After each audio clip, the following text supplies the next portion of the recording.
Ruto understands this from the beginning, that he does not have numbers to impeach Gachagua. Kwa hivyo, ile iko ni kipidi.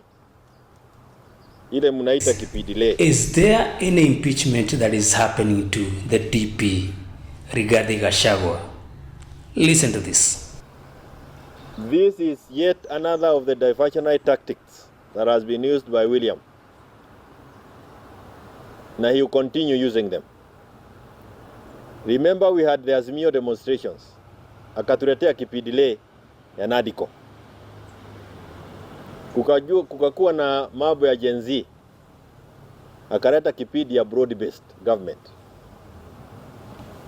And all these things are meant to ensure that we forget the big issues that are facing us as Kenyans. The problems that are facing us, and especially the young people of this country. By the former MP, Jeremiah Kioni. And Jeremiah Kioni is telling Kenyans. And actually, he has just echoed the very statement that I've been trying to address, that what we are having in Mount Kenya is diversionary tactics. You know, there are high temperatures, high political temperatures, because guys are now taking sides. Ati sisi tuko hii side ya deputy president, huyo ndio kiongozi wetu. There's some other guys still in the same mountain saying sisi kiongozi wetu ni Kindiki. And this is not coming from the residents of those areas. It is politically instigated. Hawa ni wanasiasa tu wameleta this whole notion of impeachment of the deputy president, and then the Kindiki guy, who is the CS, taking over the leadership of the mountain. Is a supremacy battle that is an illusion, because it's a diversionary tactic. Now look at this.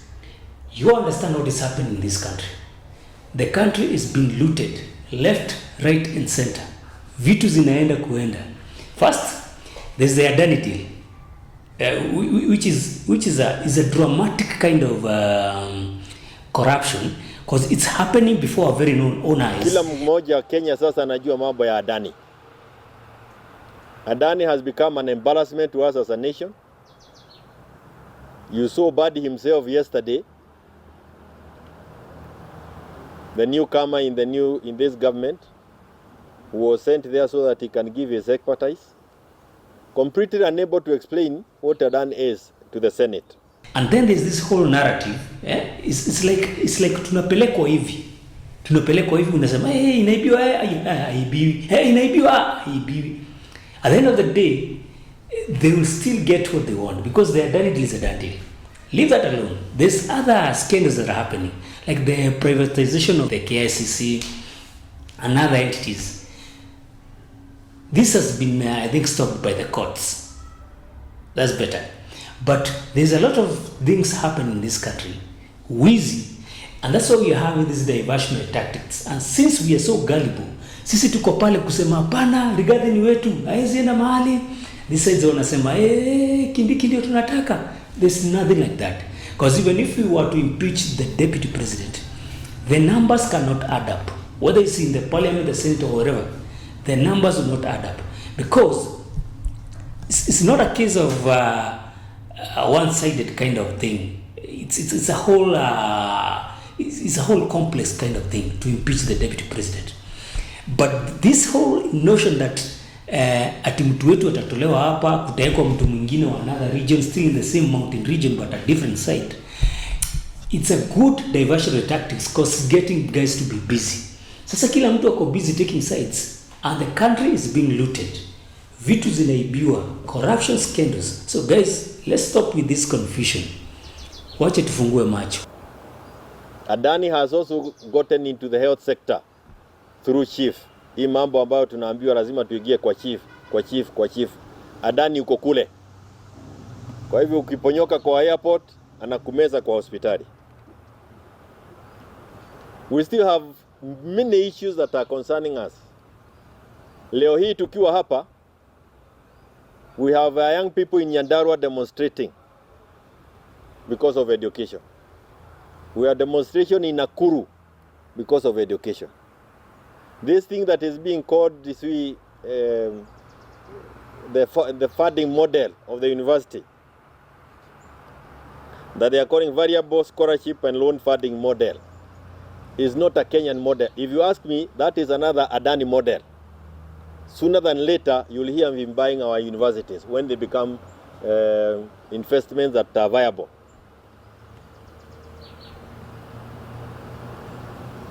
Yet, we have our leaders crisscrossing the country talking about an impeachment that will never be there. Yaani sisi wa Kenya tumekubali tu kuwekwa kwa kipindi baada ya ingine. Ametuweka kwa kipindi na ameenda nje.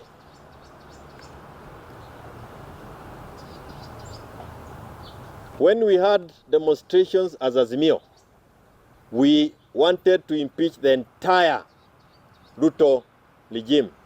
When you were saying Ruto must go, it is Ruto, is not the Ruto the person. It is Ruto na vifaranga yake yote na serikali yake yote. Hii sasa wanaona wakipidua kuanza kupeleka kwa mtu moja, it is to divert our attention that again on the 25th of June this year, Gen Z impeached parliament. Gen Z impeached the KK administration.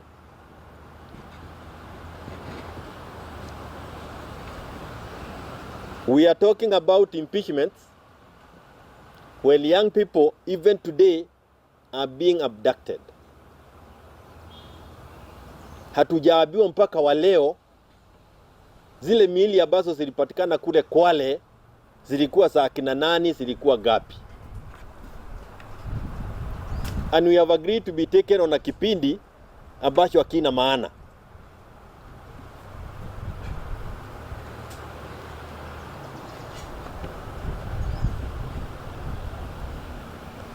The sole objective of hii maneno yote mnaona, it is how can one man called Samoei Ruto survive until 2027 and after.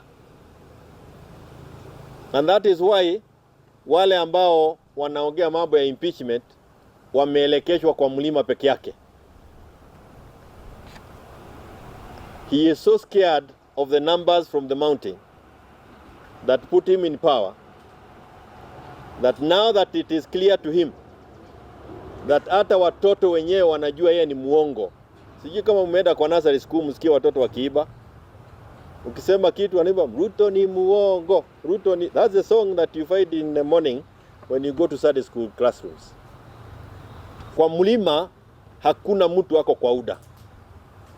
Na wale ambao wanasukuka wajue ya kwamba hii kipindi ni ya kuhakikisha pia tunaposahau mambo yote ambayo yanatusubua Kenya ambayo yameletwa na UDA. He also scatters the vote in the mountain. The extrajudicial killings happened under the watch of one Kithure Kindiki. He is the CS in charge of Interior. As we stand here, there is a petition being given to Parliament sahi, na wazazi ambao hawajui watoto wao wako wapi ama vizazi vyao viko wapi. Na ni kwa sababu Ruto mwenyewe alisema he is not aware of anybody who has been abducted. At least is being presented to them today at Parliament and also at Harambee House. But instead of our leaders focusing on those issues, wanatupeleka kwa kipindi ya impeachment. And I want to tell them again, there are no numbers. There is nobody being impeached. Tunachezewa tena na hasa watu kutoka kwa mlima.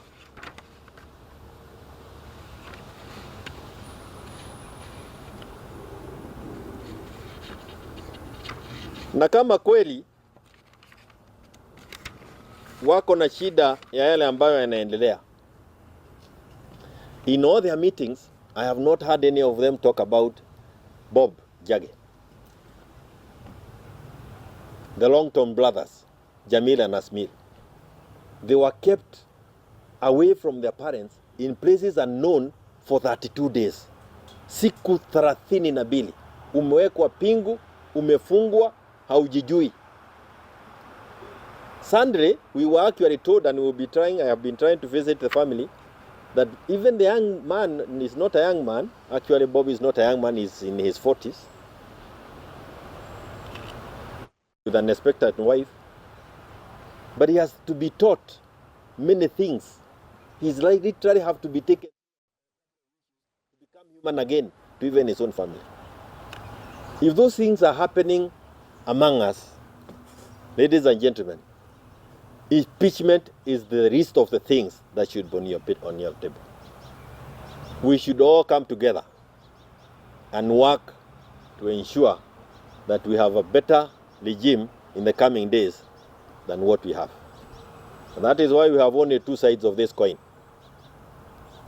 You have Operation Okoa Kenya, ambao mimi niko na wengine wetu, na Operation Okoa Zakayo. Hii impeachment yote maneno, it is Operation Okoa Zakayo. And if you belong to that debate and you believe that we are not being managed well as a country, jump out, come join us in Operation Okoa Kenya. It is a sacrifice that we must make as Kenyans. You will not be paid by anybody to say Operation Okoa Kenya, lakini uko pale unakula mshahara na you are trying to tell us that you are helping Kenyans this other side. Haiwezekani. Finally, Ligi G and team, they were ably used by Ruto to make him president 2022. Walitumia midomo yao na nafasi zao kusabaza hatred, and especially among the people of Mount Kenya region.